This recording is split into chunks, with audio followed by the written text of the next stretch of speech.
इन सपनों को 2 महीने इंतजार करना ही होगा। अगर आप हमसे कहो कि त्यागी 2 जन्म तक इंतजार करो, तो हम कल से ही इंतजार चालू कर दूंगा। सुना ये हमारी बहन के साथ शादी करने वाला है। ये चर्चा अफवाह नहीं, हकीकत है।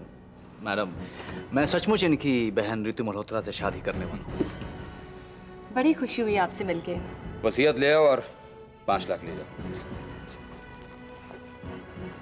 मेधा का जो दर्जा तुम्हारी जिंदगी में था, मेरा तो वो भी नहीं है।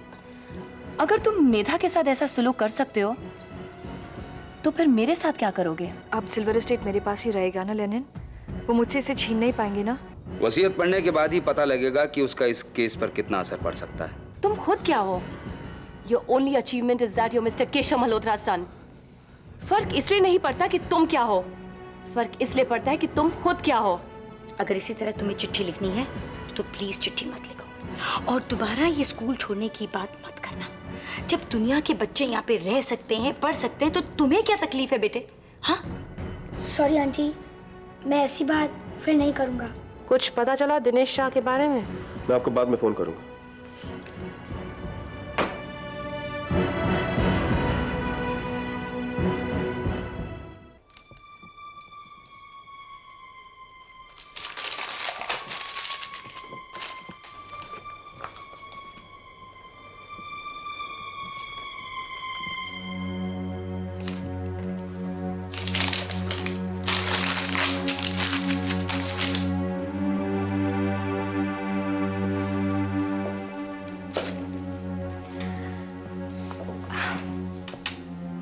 अपने आप से नाराज क्यों होते हो एकनाथ?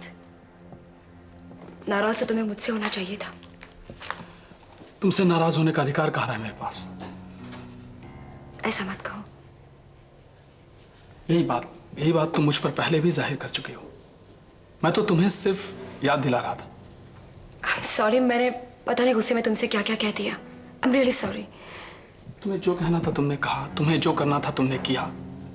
अब तुम अपनी जिंदगी को अपने मुताबिक जीना चाहती, तो मैं अपनी जिंदगी को क्यों नहीं जी सकता? तुम बेशक अपने मुताबिक अपनी जिंदगी जियो, लेकिन मुझे अलग मत करो। मुझे अपनी जिंदगी में शामिल रखो। मैंने तुम्हें अपनी जिंदगी में बड़ी उम्मीद से शामिल किया था। खुद तुम्हारा ताल्लुक मुझसे खत्म होता जा रहा था। मुझे उस बर्ताव के लिए माफ कर दो एकनाथ। मैं वाकई बहुत शर्मिंदा हूं। मैंने सुनील से जाकर भी बात की। देखो एकनाथ, अब मेरी किसी भी याद का, मेरे आज या मेरे कल का ऋषभ से कोई ताल्लुक नहीं होगा। ये मेरा वादा है। मेरा वादा करने से पहले एक बार सोच लो। ऐसा ना हो कि तुम्हारे लिए वादा निभाना मुश्किल हो जाए। अब मुश्किल है क्या, नामुमकिन भी हो जाए तब भी ऋषभ का नाम मेरी जबान पर कभी नहीं आएगा। एकनाथ, अब मेरा तुम्हारे सिवा कोई नहीं है। जब तुम नाराज हुए तो तब जाकर मुझे अपनी कंगाली का एहसास हुआ। मेरा पता नहीं हम लोग क्यों अपनी मोहब्बत को इतना मजबूर कर देते हैं, जो मुस्कुराहट की जगह आंसू मोल ले लेते हैं। सब मेरी वजह से हुआ है। पता नहीं, कभी कभी मैं अपने आप से घबरा जाती हूँ एकनाथ। जाने मुझे क्या हो जाता है। खुशियां बाहें फैलाए मेरे सामने खड़ी होती है, मैं किसी अंधेरे कोने में जाकर दुख तलाशती रहती हूँ। कहीं ऐसा तो नहीं कि मैं खुद ही मोहब्बत के लायक नहीं हूं, या तो किसी को मुझसे मोहब्बत ही नहीं करनी चाहिए। ये तो तुम्हें पहले सोचना चाहिए था मेधा, या मुझे पहले समझना चाहिए था। अब क्या फायदा, अब तो मोहब्बत हो चुकी है, और मैंने अपनी जिंदगी को तुम्हारी मोहब्बत से हमेशा सजा धजा पाया है। लेकिन उस पिछली रात अमावस के अंधेरे में जब रोशनी गायब हुई तो मैं छटपटा गया था। मेधा, मुझे तो पूरा चांद चाहिए, मेरी मोहब्बत को पूरा चांद चाहिए, जो सिर्फ मेरे लिए चमकता हो।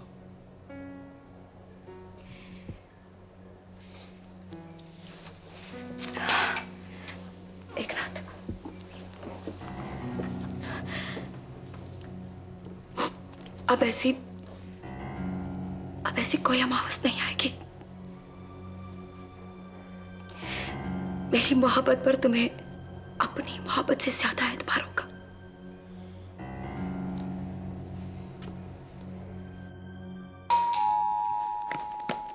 कहाँ जा रही है? दरवाजा खोलने। दरवाजा बंद ही रहने दीजिए। क्यों? कोई बेल बजा रहा है? नहीं तो हाँ, अभी बजी तो थी। हमका तो सुनाई नहीं पड़ा। हो सकता है आपका बहम हो। अब सुनाई दी। हाँ सुनिए, अगर कोई हमसे मिलने आया हो तो कह दीजिएगा कि हम बहुत बिजी हो। और ऋषभ हुआ तो तनिक सिचुएशन संभाल लीजिएगा। ओ हाय करण, कम इन प्लीज। बिजी हो? नहीं। ये तो कब से मैं इनसे तो आप मिले होंगे। बिना बुलाए मेहमानों का कछु पता नहीं होता है ना, इससे तनिक। हाँ, मैं आजकल किस तरह के लोगों को यहाँ बुलाया जा रहा है मैं देख रहा हूँ। एक्सक्यूज मी, क्या मतलब है आपका? त्यागी को यहाँ मैंने बुलाया है, मेरा दोस्त है ये। इनको ये रिश्ता तनिक समझा दीजिएगा शिवानी जी, इनका समझ में तनिक कम आता है। तुम जैसे लोगों के साथ दुश्मनी ज्यादा बेहतर है। अगर ओ में कछु कसर हो तो हमका बताइएगा। जाने दो ना प्लीज। हो सकता है कि आपका प्लीज पे भी हम ना रुक पाए। बेहतर होगा कि हम चला ही जाता हूँ। रुको ना। रुक तो हम जाऊंगा शिवानी जी, लेकिन कहूं कुछ गड़बड़ ना हो जाए।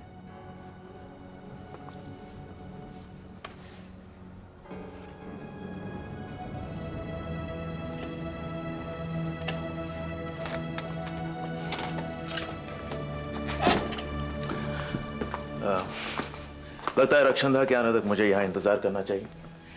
जो बात मुझे तुमसे कहनी है वो रक्षणदा के सामने कहूँ तो ज्यादा बेहतर होगा। कौन सी बात? ये आई थिंक ये तुम्हारे लिए था। ये भैया कब से आते हैं यहाँ पे? क्यों? नहीं, तुम्हारी इनसे दोस्ती है या? How does that concern you? Shivani, त्यागी जैसे लोगों के साथ दोस्ती ना बढ़ाओ तो अच्छा होगा। क्यों? क्या खराबी है त्यागी में? तुम शायद जानती नहीं हो उसके बारे में। क्या क्या नहीं जानती मैं? Shivani, look, I'm sorry, I really don't want to do this, लेकिन तुम्हारी दोस्ती में जरा सा प्रॉब्लम आ जाएगा। त्यागी एक अंडरवर्ल्ड डॉन है, शहर के गुंडे मवालियों का बेताज बादशाह है।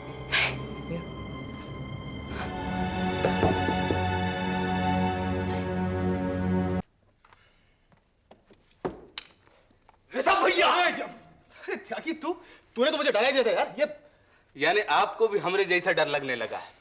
ये आपका और हमरा दिल जी नाजुक दौर से गुजर रहा है ना, ये सब ऊ का दोष है। लेकिन त्यागी, इतनी रात गए तू यहाँ, क्या बात है? अब आपको पता नहीं भैया कैसे दिन और रात का पता चल जाता है। हम तो ससुरा घड़ी में 12 बजे देखता हूँ तो कौनों से पूछ लेता हूँ कि भाई ई बताओ, ई 12 रात का बजा है या भरी दोपहरिया का? यार लगता है तेरा मामला कुछ जरूरत से ज्यादा नाजुक होता जा रहा है। आ बैठ जा। हाँ, और ऊपर से भैया हम बहुत बड़ा रिस्क भी ले लिया। रिस्क? कैसा रिस्क? हम बहुत जोरदार तरीका से गेंद उछाल दिया हूँ, या तो छक्का या कैच आउट। वैसे हमारा एम्पायर शिवानी जी छक्के वाला हाथ उठा दिए हैं। तेरे और शिवानी के चक्कर में क्रिकेट कहां से आ गया यार? रतन भैया, आज हम शिवानी जी से अपने लव वाला बात कह डाले। क्या बात कर रहा है यार? तूने सब कुछ कह डाला? बहुत तसल्ली के साथ। अरे जी हाँ मेरे राजा, लेकिन ये तो बताओ उसने क्या कहा? हरा झंडा दिखा दिए और गंगा मैया की कसम रतन भैया, ऐसा हरा रंग हमका अपना गांव किरगी के खेत का भी नजर नहीं आया। तो कमाल है यार जियो, डैम गुड मैन। अच्छा अब ये बताओ, हाँ, आप अपना कमाल कब दिखा रहे हो? मतलब रक्षंदा जी आपके प्यार का ट्रेन को कब हरा झंडा दिखा रही हैं? ट्रेन? भैया यहाँ तो ऐसा है कि ट्रेन तो बहुत दूर की बात है, अभी तक पटरी भी नहीं लगी। हाँ। ऐसा कैसे हो सकता है? आप लोग दिन भर साथ रहते हो। हाँ साथ तो रहते हैं, लेकिन यार खैर उसके साथ से मुझे और दूसरे बहुत फायदे हो रहे हैं। क्या मतलब? मतलब ये कि आजकल रक्षंदा मेरा दिमाग ठीक करने की कोशिश में लगी हुई है। अब देख, उसी दिन उसने मुझे एक सवाल पूछ लिया, एक वेरी सिंपल क्वेश्चन उसने मुझसे यह पूछा कि मेरे नाम के पीछे से अगर मल्होत्रा को हटा दिया जाए तो मैं क्या हूं, यानी ऋषभ नाम की हैसियत क्या है, यानी सिर्फ ऋषभ अपने आप में आखिर है क्या, उसकी शख्सियत क्या है। और त्यागी प्रॉब्लम तो यह है कि इन सवालों का मेरे पास कोई जवाब ही नहीं था यार। यानी भैया आप लोगों के बीच में दिन भर ही सवाल जवाब चलता रहता है। ये इंटरव्यू चल रहा है या मोहब्बत हो रहा है? यानी दिल में हरकत कछु नहीं, बेफिजूल का दिमागी कसरत। अरे मेरे दोस्त त्यागी, आजकल के दुनिया में दिल सलामत रखने के लिए दिमाग का ठीक होना बहुत जरूरी होता है, समझे आप? माफ करना बड़े भाई, आपका और हमरा प्यार का परिभाषा तनिक अलग है। मोहब्बत में दिल लगाया जाता है, जहां दिमाग लगाया समझो हो गया सत्यानाश। ये देखते देखते स्वेतलाना की कुछ तेवर नहीं बदल गई? दिनेश शाह ने पर दिए हैं जिस वजह से इतना उड़ती है आजकल। लेकिन दिनेश शाह और स्वेतलाना का आखिर रिश्ता क्या है? कोई नहीं जानता, लेकिन जो भी ये रिश्ता बहुत गहरा है। दिनेश शाह पर स्वेतलाना को बहुत भरोसा है। सिल्वेस्टर के केस के बारे में मुझे जितना भरोसा था ना, वो स्वेतलाना को मिलने के बाद मिट्टी हो गया है। बंसल भी जब से दिनेश शाह को मिलके आया उसके सिट्टी पीटे गुम है।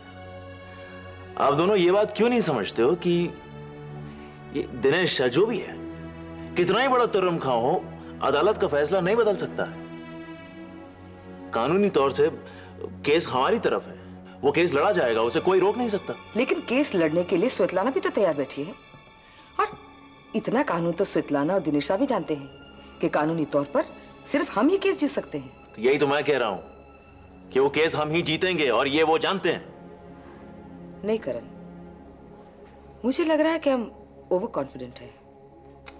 स्वेतलाना की आवाज में एक अजीब सी खनक थी जो साबित करती है कि उसे यकीन है कि केस वो ही जीतेंगे। लेकिन ये यकीन उसमें आया कहां से? कुछ तो होगा।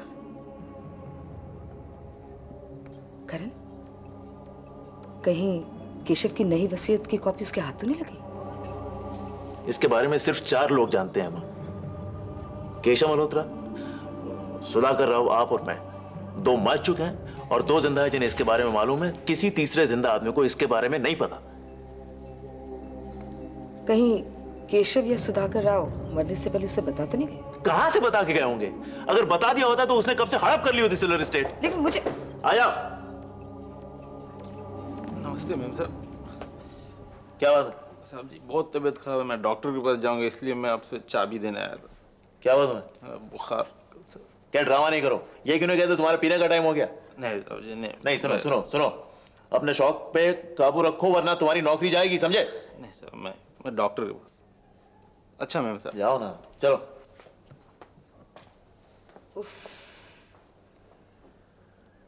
एनीवे, आप यकीन रखिए, सिर्फ कुछ दिनों की और बात है, उसके बाद सिल्वर एस्टेट हमारा है।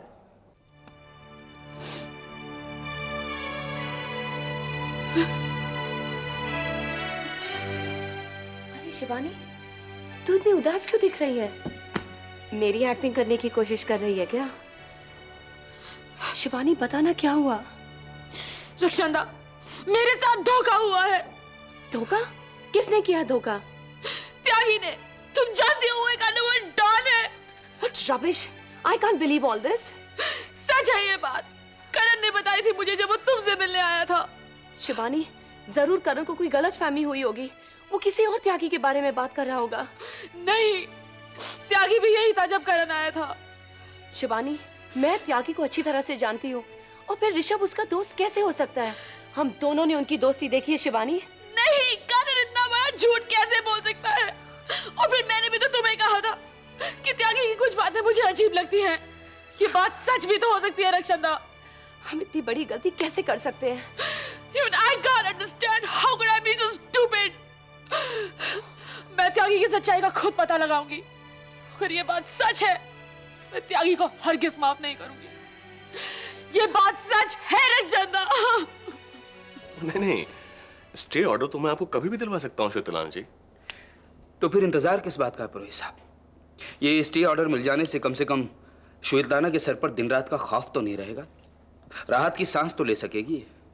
मिस्टर शाह, मैं चाहता हूं कि स्टे ऑर्डर की अपील देने से पहले मैं वसीयत के कागजात देख लूं। ये वसीयत का हमें इतना मोहताज रहना पड़ेगा? मोहताज होने जैसी कोई बात नहीं है मिस्टर शाह। मैं केस किस तरह लड़ रहा हूं मुझे ये तो पता होना चाहिए, और वो मैं वसीयत के कागजात देखने के बाद ही तय कर सकता हूं। मान लीजिए कि अगर वसीयत हमारे किसी काम की साबित ना हुई तो मुझे सिल्वर एस्टेट छोड़ना पड़ेगा, और कब तक छोड़ना पड़ेगा? श्वेतलाना जी, उस पर काफी वक्त लगेगा, और वैसे भी इस केस का फैसला होते होते कई महीने बीत जाएंगे। श्वेतलाना, तुम ये सिल्वर एस्टेट छोड़ने का ख्याल अपने दिमाग से निकाल दो। ऐसा किसी हाल में नहीं होगा। वसीयत चाहे असली हो या नकली, सिल्वर एस्टेट तुम्हारा ही रहेगा। तो ठीक है पुरोहित साहब, वसीयत का इंतजार करते हैं, बाकी बातें बाद में तय करेंगे। तो ठीक है, वसीयत मिलते ही आप मुझे बता दीजिएगा। Okay, bye bye Svetlana ji, bye, thank you. Svetlana, तुम बेफिक्र होकर सिल्वर एस्टेट में रहो। सिल्वर एस्टेट की जिम्मेदारी अब मुझ पर है। तुमसे मिलते ही ऐसी कोई भी फिक्र मेरे दिल में आने की हिम्मत नहीं करती। अगर तुम ऐन मौके पर नहीं आए होते तो मेरा क्या हुआ होता? सिल्वर एस्टेट की बात ही नहीं आती, मैं किसी जेल में सड़ रही होती। तुम्हें मेरे ऐन मौके पर आने की खुशी है, और मुझे 20 साल पहले तुम्हें छोड़कर जाने का गम। छोड़ो ये बातें। इसी बात ने तो दिल को जकड़ रखा है मुझे। अगर मैं 20 साल यहीं पर होता तो क्या मजाल थी इस मल्होत्रा खानदान की वो टोली बनाकर तुम्हारे खिलाफ खड़ा हो जाता। और कभी कभी मुझे लगता है कि अगर मैं 20 साल तक उतना ही गरीब होता जितना कि मैं बचपन में था, तो कहीं मैं तुम पर बोझ ना बन जाता। ऐसी बातें मत करो लेनिन। श्वेतलाना, पिताजी के उसूल और आदर्शों ने सिर्फ गरीबी कमाई थी। याद है तुम्हें, बचपन में तुम अपनी जरा सी पॉकेट मनी में से मेरे लिए कितना बचाती थी। छिप छिप कर मेरे शौक, मेरी जिद पूरी करती थी। मेरे बचपन का खजाना था तुम्हारी वो मिट्टी की गुल्लक, और मैं तुमसे बिना पूछे उसे तोड़कर फिजूल खर्च किया करता था। और फिर मैं घबरा कर मैं रात को जल्दी आकर सोने का नाटक करता था, और फिर तुम रात को मेरे पास आती थी और हल्के से गाल पर प्यार करके चली जाती थी। श्वेतलाना, मैंने उस प्यार को कभी फिजूल खर्च नहीं किया। अपने दिल के संदूक में उसे भरता चला गया। तुम्हारी वो छोटी सी गुल्लक के वो बड़े बड़े सिक्के मेरी आज की तमाम दौलत से कहीं ज्यादा कीमती थे श्वेतलाना। लेनिन तुम लेनिन। I'm sorry Svetlana. पागल, सॉरी किस लिए?